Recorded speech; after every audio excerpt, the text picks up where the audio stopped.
உறவுகளுக்கு வணக்கம்.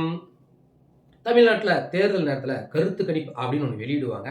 அது கருத்து கணிப்பு இல்லை, கருத்து திணிப்பு. அதை அப்படி தான் நாம் எடுத்துக்கணும். இந்த கருத்து கணிப்புனாவே லயோலா பேராசிரியர் ராஜநாகம் அப்படின்னு தான் நம்ம மூளைக்கு வரும். ஆனால் இவர் கருத்து கணிப்பு விடுறப்பெல்லாம் அந்த லயோலா கல்லூரி கையை விரிச்சிடும். இவங்க எனக்கு எந்த சம்மந்தமும் இல்லை, நாங்கள் அப்படிலாம் கருத்து கணிப்பு எடுக்க சொல்லலை அப்படின்னு லயோலா கல்லூரி கையை விரிக்கும். இப்போ லயோலா கல்லூரி இவருக்கு எனக்கு சம்மந்தம்னு சொல்லிட்டாங்கல்ல, அதனால் இவரே தனியாக ஒரு ஆய்வகம், மக்கள் ஆய்வகம் கருத்து கணிப்புன்னு ஒரு இயக்கத்தை உருவாக்கி இருக்கிறாரு. அந்த இயக்கம் என்ன பண்ணுதுன்னா, அண்ணன் சீமான் அவர்கள் மலையேறி மாடி மேய்ச்சார் பார்த்தீங்களா, அதோட தாக்கம் எப்படி இருக்குது, மக்கள்கிட்ட அதுக்கு என்ன செல்வாக்கு அப்படின்னு கருத்து கணிப்பு எடுத்துருக்கிறாராம். அந்த கருத்து கணிப்பில் அவர் என்ன சொல்ல போகிறாருங்கிற விஷயத்தை தான் நாம் இப்போ பேச போகிறோம். அதாவதுங்க, அண்ணன் சீமான் அவர்கள் மலையேறி மாடி மேய்ச்சார் பார்த்தீங்களா, அதோட தாக்கம் எவ்வளோ இருக்குது, மக்கள்கிட்ட அது எப்படி செல்வாக்கு இருக்குது அப்படின்னு நான் கருத்து கணிப்பு எடுத்தேன். சொல்கிறது யாருன்னா, இந்த பேராசிரியர் ராஜநாகம். அவர் சொல்கிறாரு, அதுக்கு முதல்ல செட்டப் பண்ணிட்டாரு. எப்படின்னு கேட்டிங்கன்னா, நான் சீமான் மேய்ச்ச அந்த மாடோட கூட்டத்தை பற்றி தான் பேச போகிறேன் அப்படிங்கிறதுக்கு வசரம் அந்த பின்னால் கன்று குட்டிகளாம் நிற்க வச்சுக்கிட்டு இவர் அப்படியே ஓலக்கோட்டையில் இப்படி உட்காந்துக்கிட்டு சீமான் நடத்தின இந்த மாடு மேய்க்கிற போராட்டம் மக்கள்கிட்ட பெருசாக ஒன்றும் பாதிப்பு கொடுக்கல, தாக்கம் பண்ணல. இப்படி ஒரு வித்தியாசமான நிகழ்ச்சி நடந்தும் அதனுடைய ரீச் அப்படின்றது ரொம்ப லிமிட்டடாக தான் இருக்குது. இதனுடைய தாக்கம் வரப்போகிற தேர்தலுக்கு எந்த அளவுக்கு தாக்கத்தை ஏற்படுத்தி இருக்கு அப்படின்னு பார்த்தோம்னா பெரிய அளவில் தாக்கம் இல்லை. இந்த மாடு மேய்க்கிற போராட்டத்துக்கு அங்கே இருக்கிற மக்களை இவர் திரட்டி இருக்கணும், அவங்க எல்லாத்தையும் கூட்டிகிட்டு தான் இவர் மலை மேலே ஏறி இருக்கணும் அப்படின்றாரு. யோ, என்னங்கயா இது பைத்தியகரத்தனமா இல்லை? அப்போ என்னங்கூட மாடு ஓட்டிட்டு போனவங்கெல்லாம் என்ன நாம் தமிழ் கட்சிக்காருங்களா? என்ன அது, மாட்டோட உரிமையாளர் யாரெல்லாம் மேலே ஏறக்கூடாதுன்னு சொன்னாங்களோ அவரே அண்ணங்கிட்ட முறையிட்டு அவரை கூட்டிகிட்டு போய் தான் மலையேறி மாடு மேய்ப்பன் போராட்டத்தையே அறிவிச்சிருக்காங்க. இவர் சீமானே மாட்டை கூட்டிகிட்டு போன மாதிரியே பேசுகிறாரு. பைத்தியமாங்க நீங்களாம். அதுக்கப்புறம் ஒன்று சொல்கிறாரு, இவர் மாடு மேய்ச்ச போராட்டம் ஊடக வெளிச்சம் இவர் மேலே விழலை, எந்த ஊடகமும் செய்தி ஊடகமும் சரியாக காட்டலை, அதை கொஞ்சம் நீங்கள் கரெக்ட் பண்ணிடணும், முன்னாடியே ஊடகத்தெல்லாம் தகவல் கொடுத்துருக்கணும். என்ன பைத்தியமாட்டம் பேசிகிட்டு இருக்கிறீங்க, வயசானாவே புத்தி பேதலிச்சிருமா? எங்கள் அண்ணன் மலை மேலே ஏறின அடுத்த செகண்ட்லேருந்து அன்னைக்கு இரவு வரலும் சும்மா அவன் ஒரு டைட்டிலை வச்சு செய்தி ஊடகம் சும்மா பிரேக்கிங் நியூஸாக போட்டு தள்ளிட்டு இருக்குது. இவர் ஊடகம் வெளிச்சமே இல்லையாம், ஊடகம் எதுவுமே காட்டலையாம். என்ன இது பைத்தியகரத்தனமாக பேசிட்டு இருக்கிறீங்க? அதுக்கப்புறம் ஒன்று சொல்கிறாரு, இந்த மக்களெல்லாம் போய் கேட்டேன், எனக்கு தெரியாத, நாங்கள் ஊருக்கு போயிட்டோம், நாங்கள் கோயிலுக்கு போயிட்டோம், நாங்கள் அங்கே போயிட்டோம், இங்கே போயிட்டுனே சொல்கிறாங்க. அந்த ஊர் மக்களுக்கு அந்த போராட்டத்தை பற்றி தெரியல. அதுலேயும் இவர் என்ன பண்ணிருக்குன்னா, கொஞ்சம் மக்கள்கிட்ட தெரியப்படுத்திருக்கணும். என்ன சொல்கிறதுனே எனக்கு தெரியல. இவர் என்ன முழு நேர பைத்தியமாக மாறிட்டாரு, சீமானன் மேலே ஏதாவது வன்மத்தை கொட்டுன்னு இவர் தயாராகிட்டாரு. சாரி, இவரை தயார்படுத்திருக்கு இந்த திராவிட கூட்டம். இந்த திராவிட கூட்டம் என்ன பண்ணியிருக்குன்னா, அண்ணன் நடத்துகிற ஒவ்வொரு கூட்டமும் பொதுக்கூட்டத்தையும் தாக்கு பிடிக்க முடியாமல் இப்படி சில வயசான பைத்தியங்கள்லாம் ஏவி விட்டுருக்கிறாரு. அவரும் இதை உளறிட்டு இருக்கிறாரு.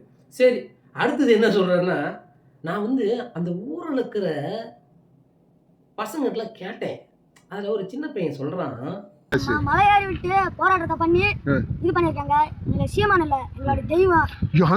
என்னடா இப்படி சொல்றேன், எப்படிடா எப்படின்னா காவல்துறையை எதிர்த்து மலையாரி விட்டு மாடை மேய்ச்சிட்டு திரும்ப இப்ப மலையேறி இருக்கு, மாடு மலை ஏறி இருக்கு, மேய்ச்சிட்டு இருக்கு மாடு. மக்களுக்கே தெரியாத விஷயம் ஒரு சிறுவனுக்கு எப்படி தெரியும்? அந்த சிறுவனை உங்க மூஞ்சில காரி துப்பி இருக்கிறான்.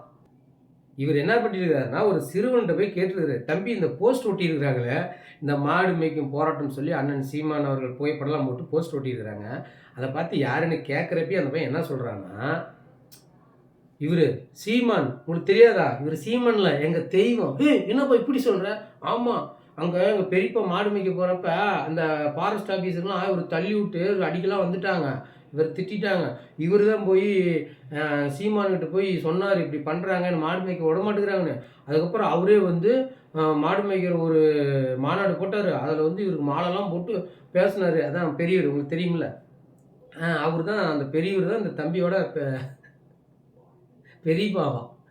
அவங்ககிட்டயே போய் ஒரு மைக்கு நீட்டிக்கிறாரு. தள்ளி தள்ளி விட்டு ம். வீடியோ ஃபேஸ்புக்ல வீடியோ போட்டிருந்தாங்க. ஆ.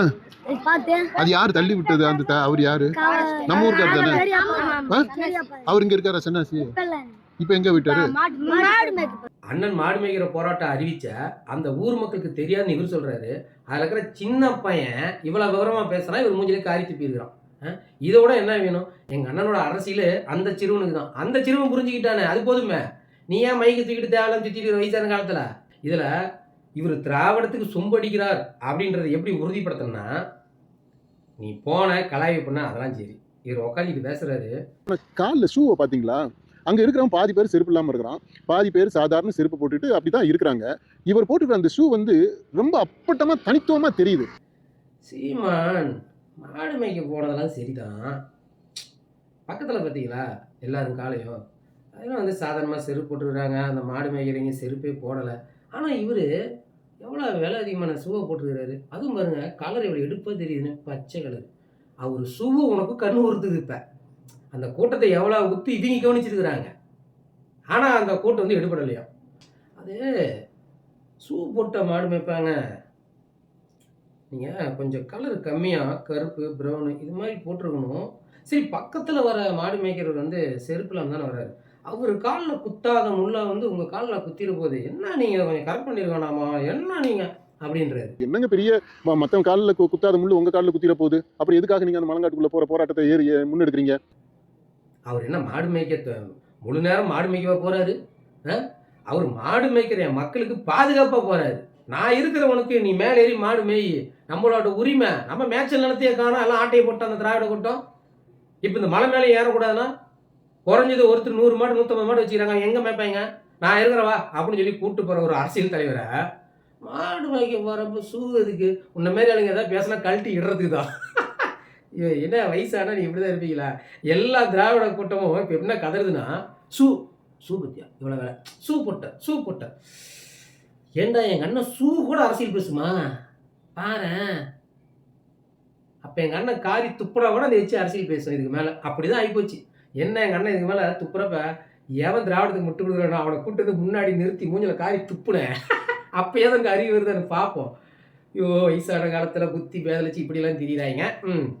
இறுதியாக அவர் என்ன சொல்கிறாருன்னா, இந்த போராட்டம் அவளு தாக்கத்தை கொடுக்கல. பண்ண போராட்டம் கரெக்டு தான், மக்கள்கிட்ட கொண்டு போய் சேர்த்த முடியல, மீடியா வெளிச்சம் இல்லை, இது வந்து தாக்கம் இல்லை, இது அப்படி தான் சொல்லணும். அவர் தேர்ந்தெடுத்த தேதியும் தப்பு, மக்கள்கிட்டையும் ஒழுங்காக அதை கொண்டு போய் சேர்த்தலை அப்படின்னு சொல்கிறாரு. அவர் யார்கிட்ட போய் பேட்டி எடுத்தாரோ அவனுங்க எல்லாம் இவர் மூஞ்சிலே கருத்து பீட்டிக்கிறாங்க. ஒரு சின்ன பையனோட அதை விவரமாக சொல்லியிருக்கிறான். இதுக்கு மேலே உங்களுக்கு விளக்கம் வேணுமா?